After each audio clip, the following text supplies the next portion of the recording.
Chapter 2, Marketing Strategy Planning. Before we start, I hope you have familiarized yourself with the key terms you should remember from this chapter and have taken the quiz on the blackboard. I also hope you got a good score on the quiz. You should especially be familiar with the terms marketing strategy, marketing plan, target market, marketing mix, customer equity, differentiation, SWOT analysis, and competitive advantage. In essence, this chapter gives you an understanding of the broader picture behind marketing planning and also the right attitude towards it before you get down to actually making operational level plans related to your marketing effort.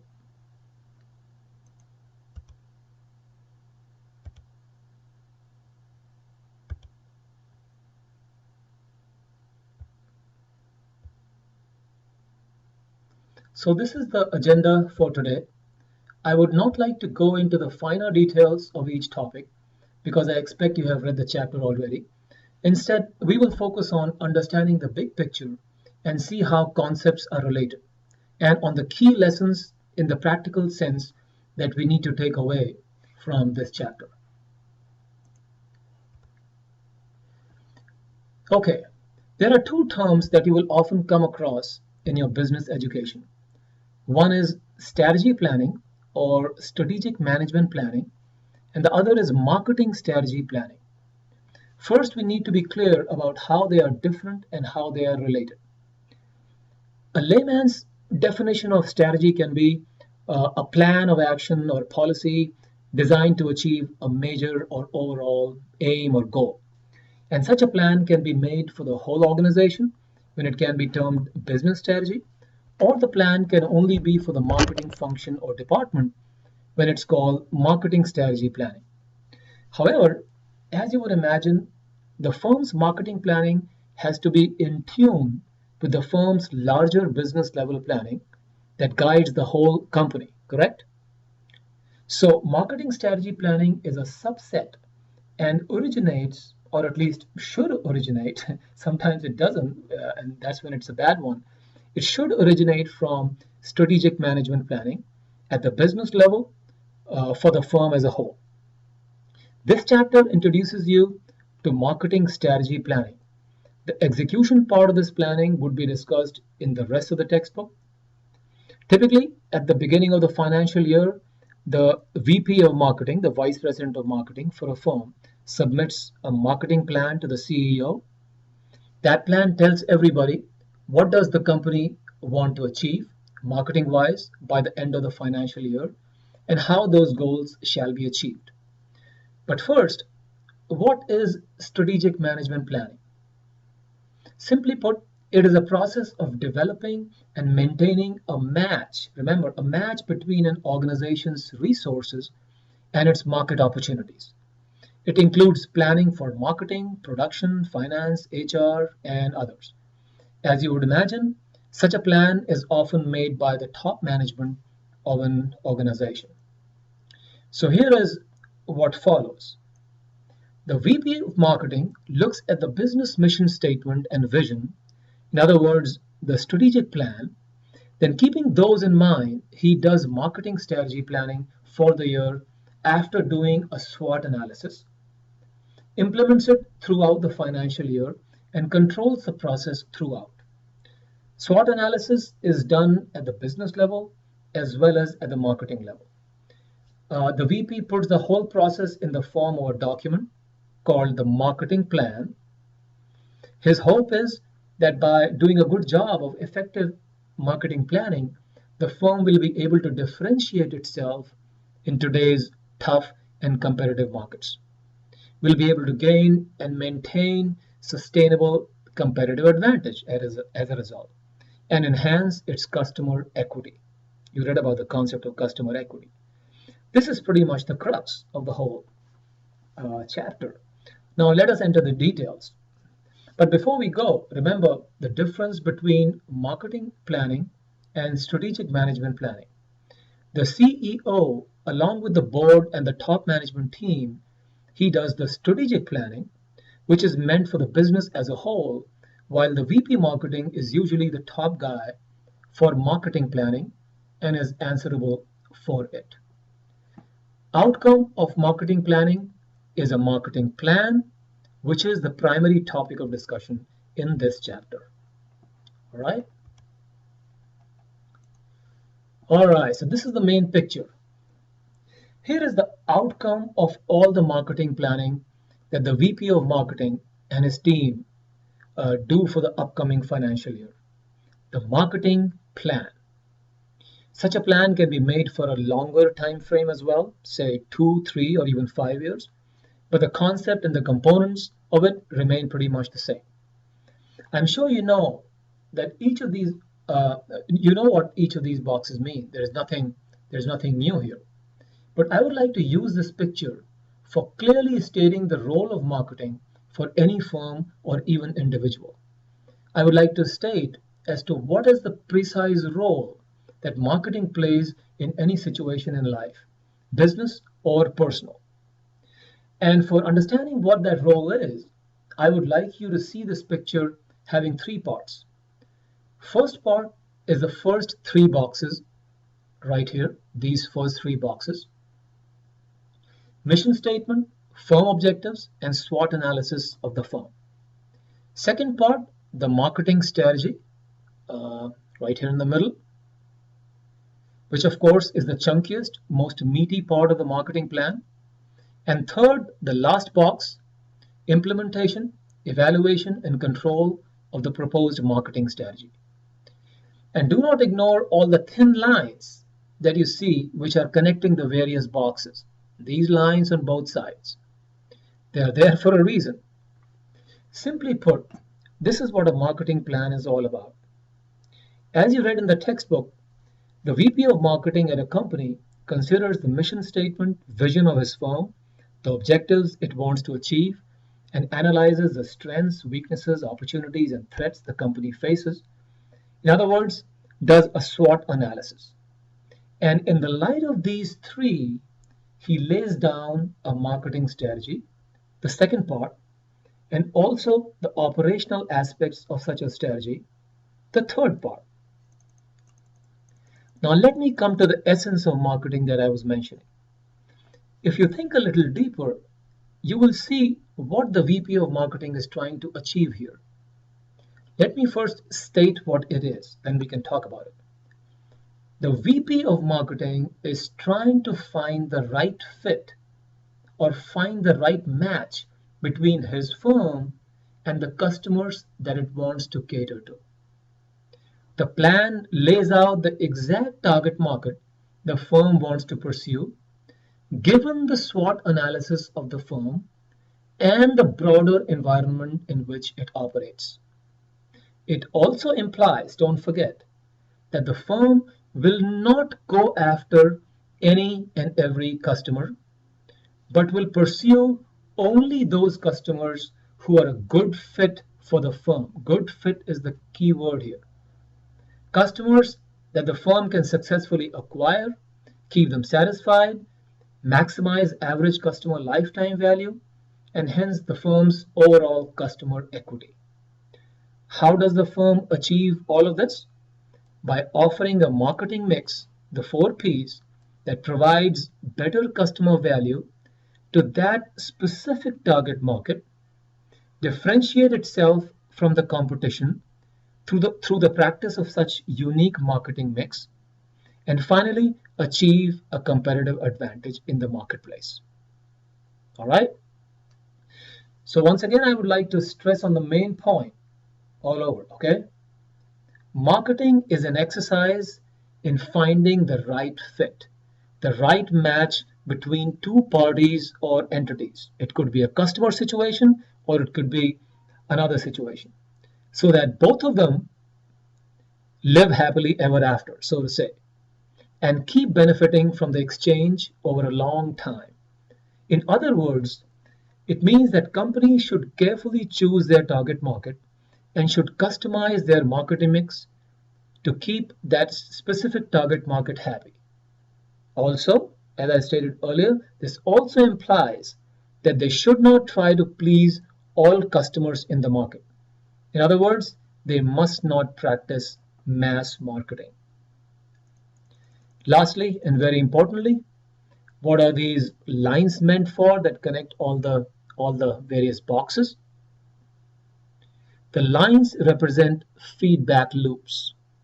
In simplest of terms, you made a strategy in the light of certain factors, then you implement, evaluate, control that strategy. But also, let's not forget that we also must continually re-evaluate that strategy through feedback. And this is what the lines connote, as shown in the picture. Because all the things in the light of which you made that strategy might change, and this will require reworking of the strategy as well.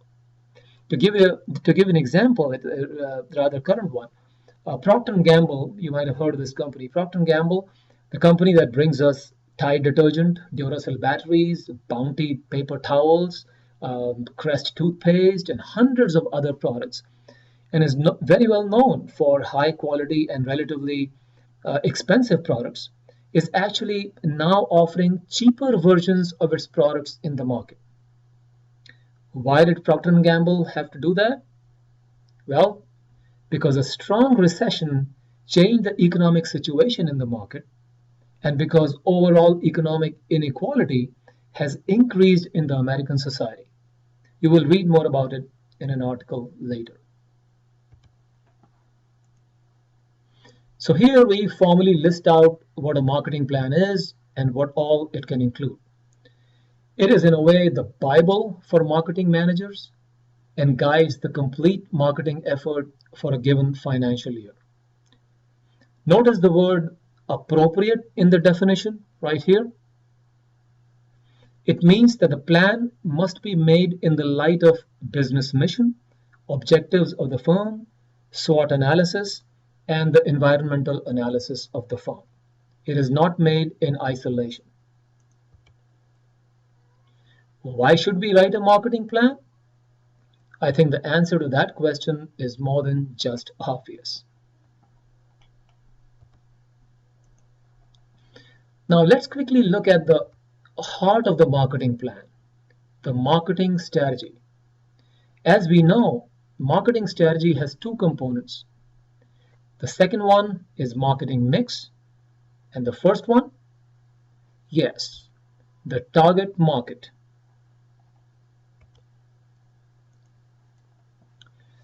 So the key idea related to choosing a target market is that smart marketers do not do mass marketing, as you read about in the chapter 2. They don't consider everyone out there as their prospective customers.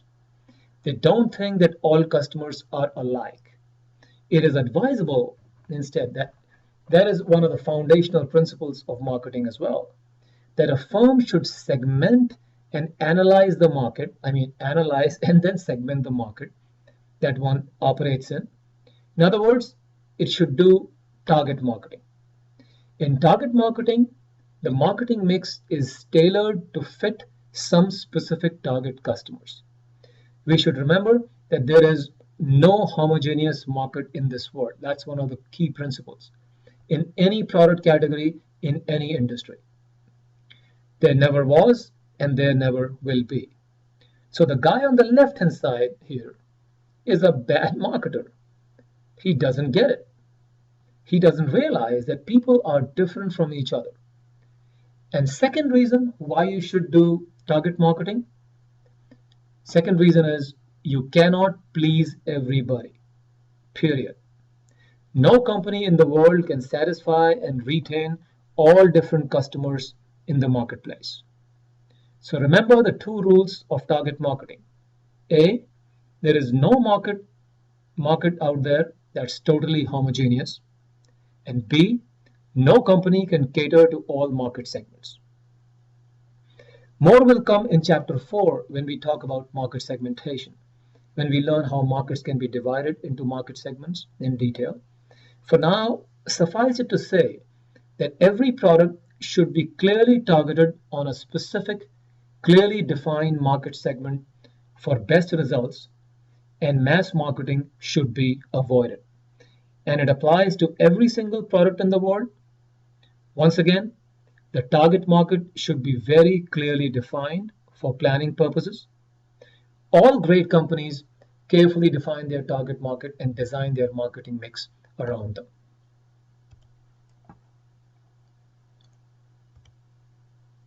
And here is the second part of the marketing strategy, the marketing mix. Marketing mix is the set of tools that a marketer uses to be successful in the market. That's how we can view the marketing mix. And this is what we will study over the whole semester. As you know, the marketing mix comprises of the 4 P's: product, place, price, and promotion. However, the beauty of the tool actually lies in the details that we'll talk about in just a short while. But simply put, this framework implies that a firm can organize and focus its marketing resources into these 4 broad categories of decisions and try to compete better in the marketplace. A great example of a company that practiced target marketing as against mass marketing is that of Timex Watch Company. Classic example, everyone should know about it. There was a time a few decades back when the global watch market was totally dominated by Swiss watch manufacturers. Watches were considered expensive or luxury products and were marketed accordingly. They were sold at department stores, jewelry stores, etc., and made for expensive gifting on special occasions. Well, Timex, the US based company, identified a very large market segment in that market whose needs could be met better and offered a customized marketing mix to that market as per the principles of good marketing planning. What was the result of that?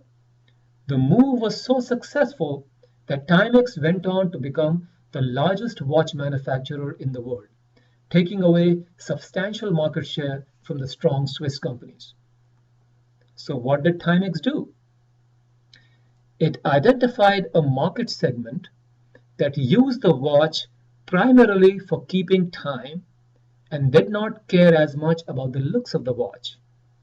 Also, this segment did not want to pay a high price for their watches. This is where Timex came in. It introduced a large variety of watches that were cheap, not very high quality, and were made available through unconventional channels such as selling at Walmart or office stores, etc., at very low price points, sometimes just a few dollars. If you think, isn't it a little surprising that such a huge market segment was lying untapped for all those years? That is where smart marketing planning comes into the picture. There are many such market segments in various industries and product categories just waiting to be discovered and tapped and profited from. You just need to look for them.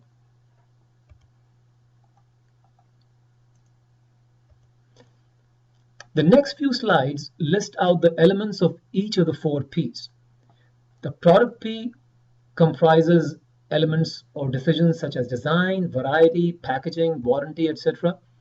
You can decide on which of these elements you want to focus your resources on.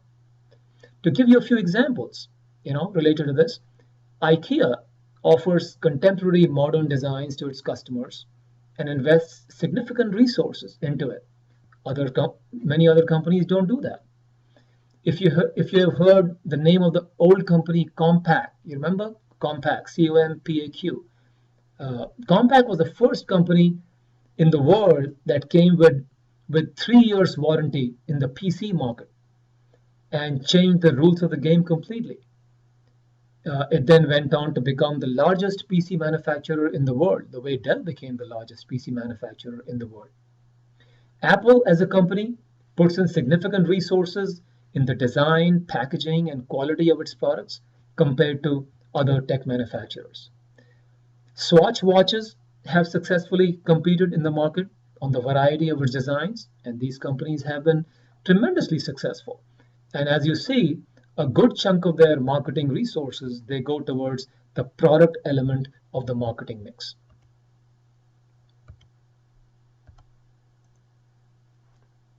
This slide shows that price is impacted by a bunch of different factors. And we will talk about it in the pricing chapter later on a bit more. The type of pricing a firm adopts often determines its success in the marketplace. There are companies such as Apple or Sony which maintain a high and fixed price, while there are other companies that constantly offer discounts. The world is full of them. There was an interesting development related to pricing. I would like to mention that, especially discounts recently.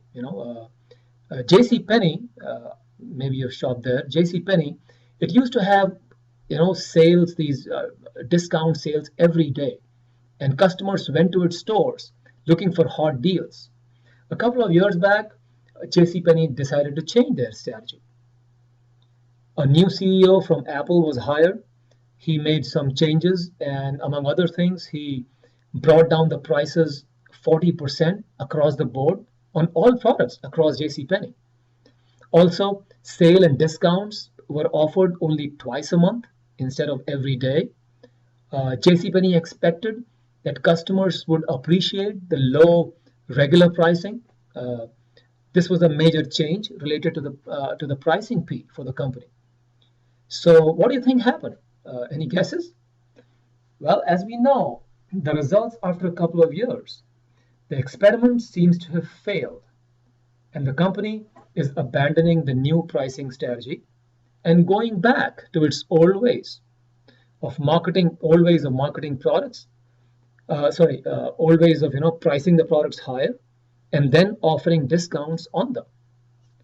Well, that's what customers wanted. Customer is king.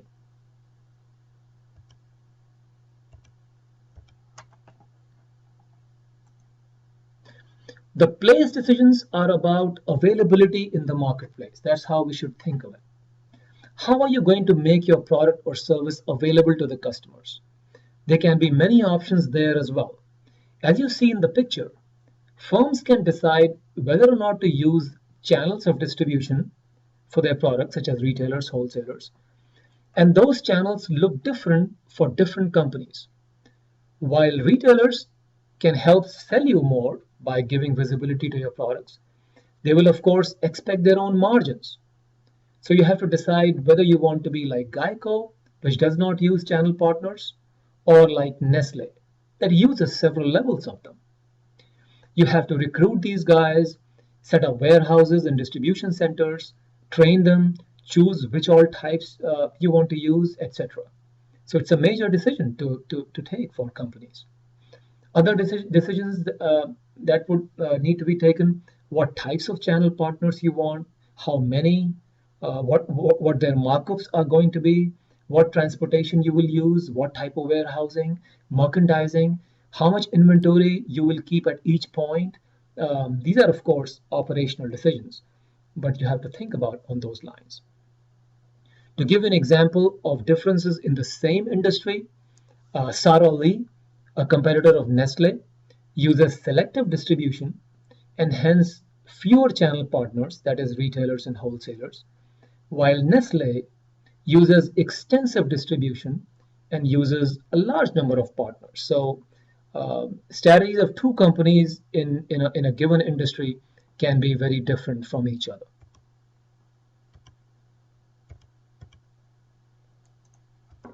And lastly, the promotional dollars can be spent in multiple ways as well.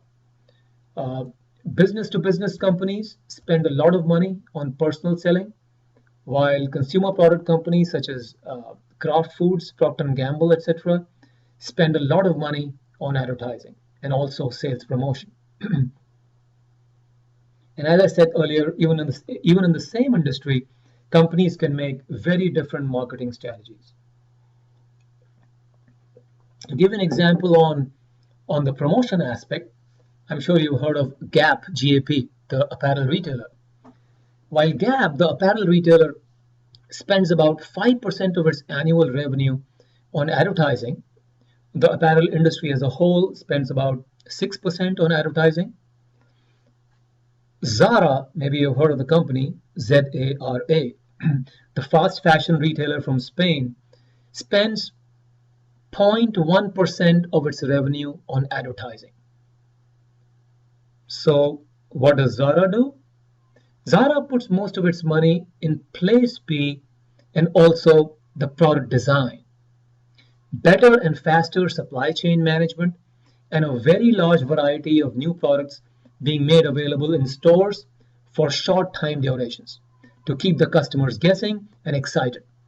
Also, as we talked about in class, and you watched in the video as well, McDonald's spends 70 times more on advertising versus Chick-fil-A.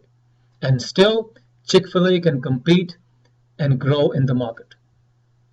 Waffle House, I'm sure you've seen a Waffle House on the highways. It's more popular in the south of USA. It spends virtually $0, no money on advertising, and focuses most of its resources on publicity when it comes to the promotion element of the marketing mix. Well, that makes me a little hungry. So here is the complete picture of all the elements of the 4Ps at one place. And I want to use this picture to stress upon one fact about the 4Ps. And that fact is, you can use this tool in infinite number of ways and be creative in designing your unique marketing mix in the market. If you notice carefully, there are 31 decision options mentioned on this slide. And if you take 3 levels, for example, of each decision, say low level, medium, and high, focus, and hence resources, then there are 100 trillion ways in which you can shape your marketing mix. Do you need more choice in designing your marketing mix? Yeah, that's the beauty of this tool. So the lesson for a marketer is this: be creative, think deeply about each of the 4Ps and the decisions therein, give special focus to some of those, and design a unique marketing mix that your target market is going to value and hence will stay as a loyal customer. Remember, different market segments value different combinations of the marketing mix.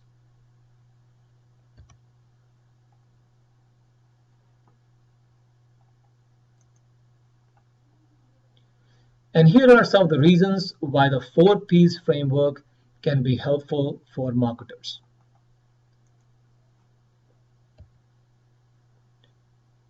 Lastly, as you would study in many of your business classes, one of the most important goals for a firm, if not the most important, is to gain competitive advantage in the marketplace. That's one of the key principles. Operationally speaking, the competitive advantage for a firm invariably comes from the firm's marketing mix. That is how important the marketing mix framework is. When do you know that your firm has competitive advantage? When the customers perceive your firm's marketing mix as adding more customer value compared to the marketing mix of competing firms, and hence customers continually opt for buying your products or services instead of the competition. In other words, competitive advantage originates from a better marketing mix. Competitive advantage gives your chosen market segment a clear reason to buy. And the result is a loyal base of customers, customer loyalty that cannot be broken. There are some firms which have loyal customer following while others struggle in that department. Some great examples of firms that enjoy a competitive advantage and a strong customer following are Apple, Toyota, Subaru, Walmart, Southwest Airlines, and Geico. All these companies have a solid and loyal customer base. As students, we must understand the linkage between the 4Ps and the competitive advantage that a company enjoys in the market. Well, thank you for listening. As a last tip, I would like you to apply the same concepts of marketing mix and competitive advantage to yourself as a product in the employment marketplace. How about that? Be thinking about it, okay? and goodbye for now.